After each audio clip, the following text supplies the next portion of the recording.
Hello, I'm Ken Robinson, and it's my honour and pleasure to offer my own words of welcome and congratulation to all of you who are gathered for this year's IDEC in Hadera. I'm a great admirer of the democratic school movement that Yakov and Shirley Hecht and their team have stimulated across the planet now, and also, of course, of education cities, which have become such an important force for educational transformation in Israel in particular. And I'm a great fan and supporter of Aero and its global network, which is being coordinated by Jerry Mintz and his team. So I just want to say a few words in anticipation of the conversations that you're having and the work that will flow from this year's IDEC about its importance in general. There have been global movements to reform education, which are represented in national strategies in many parts of the world.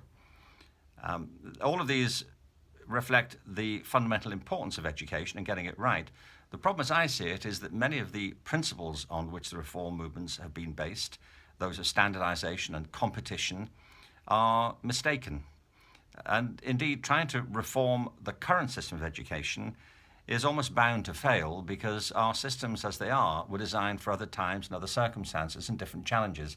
The real challenge that we face now is to transform education based on different sorts of principles. There are three that I would point to that are represented in the work that you're going to be looking at and considering and hoping to cross-pollinate over the course of the next several days. One is that education should be personalized to the talents and particular passions and interests of the students themselves. We shouldn't be trying to mold our students in the image of a very narrow conception of ability. Second, education should be customized to local cultural circumstances. Of course, it should take account of larger global issues, but people live in particular communities in particular places, and education has to take account of that and engage with those communities.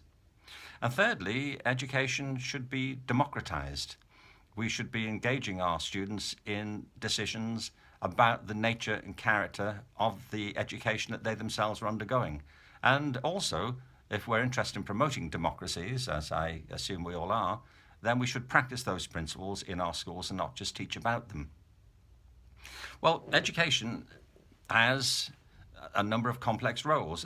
Let me just mention the ones that seem to me most important, not in particular order, but ones which are connected and which reflect the importance of rethinking some of the conventional and long-established approaches to education. One of the main sets of purposes of education, not the only, but an important set, are economic. We expect that our education systems will help our children to engage productively in economies and become productive, fulfilled, and responsible wage earners who can contribute to the health and economic well-being of their communities.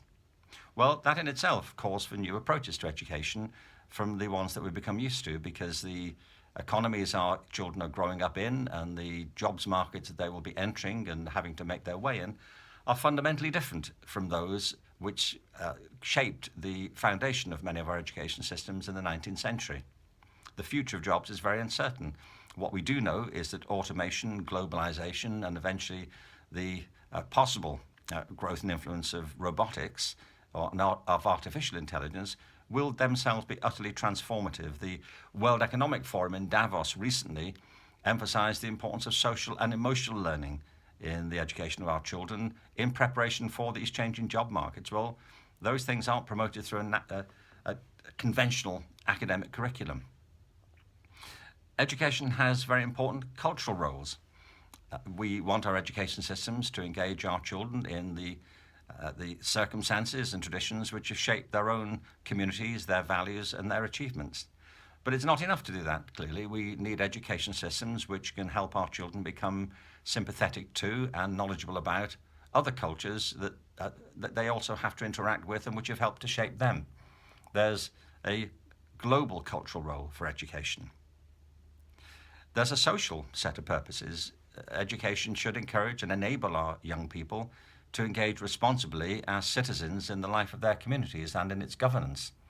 And since many of us are concerned to promote democratic process of government, then, as I say, our systems of education should in themselves be democratic.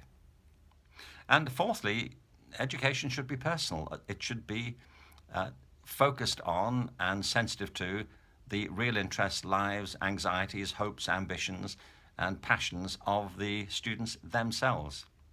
Well, all of those purposes are best served by the kinds of education you'll be discussing here, sometimes called alternative schools. I want to come to that just before I'm done in a minute. But what does it mean in practice? Well, firstly, it means that our schools and our learning communities should not just teach about these principles, but they should embody and exemplify them in how they're operated and how they are run.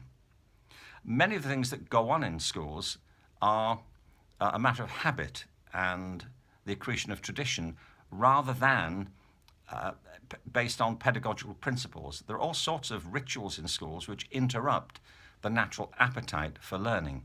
You see, if it comes to it, what really is a school? A school is essentially, and no more, no less than, a community of learners.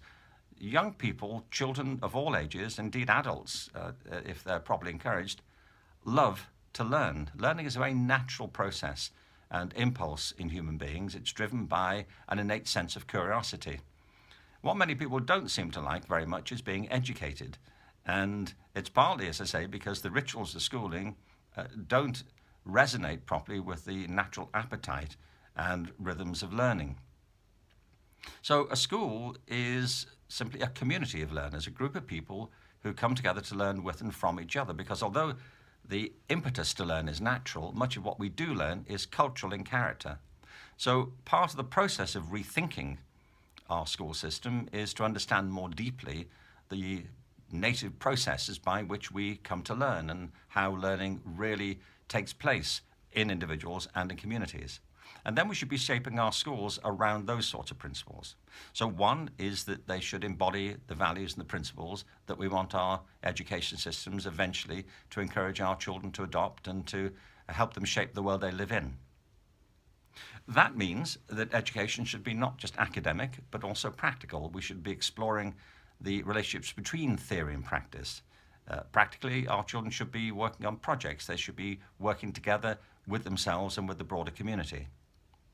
And that's a third important point. Many of our education systems are based on children learning together, but not from each other. They learn in groups, but not as groups. Democratic education is collaborative. It involves joint decision-making, learning with and from each other, as well as in each other's presence. Our education system should be balanced. There's a big emphasis just now on, in many parts of the world, on the STEM disciplines. Well, they're very, very important. Science, technology, engineering and math. They're very important, but so are the arts. You know, I often hear people say, well, can we not just have STEM disciplines, can we have A in there for the arts, so STEAM? Well, yes, if you like. But what about the humanities? Like, what, STEAM? I mean, where do we stop with this? I really think what we should be looking at is a balance across all of these natural disciplines, the arts, the sciences, physical education, mathematics, and recognizing too, incidentally, that young people live in bodies and the way in which they exercise their bodies and become connected with the world around them physically is deeply significant for the quality of their education and for their own development. We should be running our schools in ways which are not just internally dynamic and coherent communities, but in ways that engage with the wider community. And this is, I think, among other reasons, why Education Cities is such an important initiative and one from which many other countries can learn. And schools, if all this is true, should not be autocratic and didactic. They should be democratic. And that's the insight that's driven the work of IDEC over many years now. So the debates that you're having here now in Hadera over the next few days, I think have not just a local, not just a national or even a regional, but a global significance.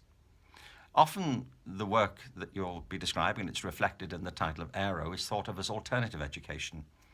Well, what's alternative about it is that it works. It works because of the principles I've been setting out.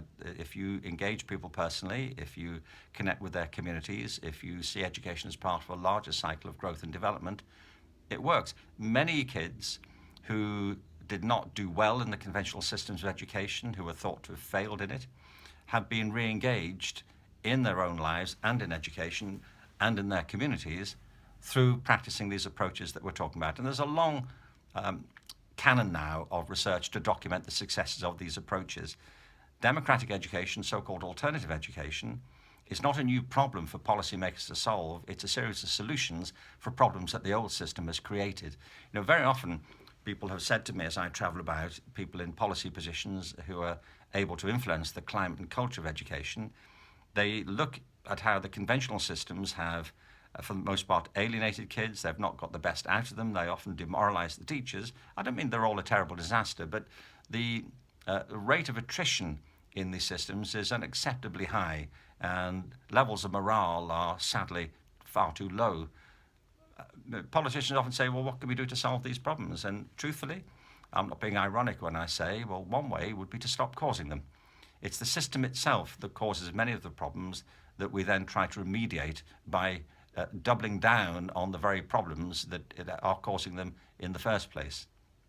That's why we need to think differently. It's why we need to look at the alternatives. The alternatives work.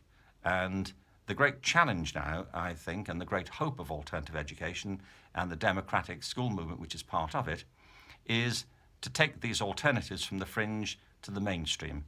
And I think when we do that, we'll find that we don't need alternatives to education, because we will then have implemented principles that actually work. So my congratulations to all of you. My thanks again to Yakov and Shirley and all the work they've done with Jerry and the other team members to pull this great conference together. I'm really sorry not to be with you in person. I would love to be. It simply just didn't work with my schedule, but I'm there with you in spirit, and I look forward very much to hearing about the outcomes of this great gathering. Thank you very much.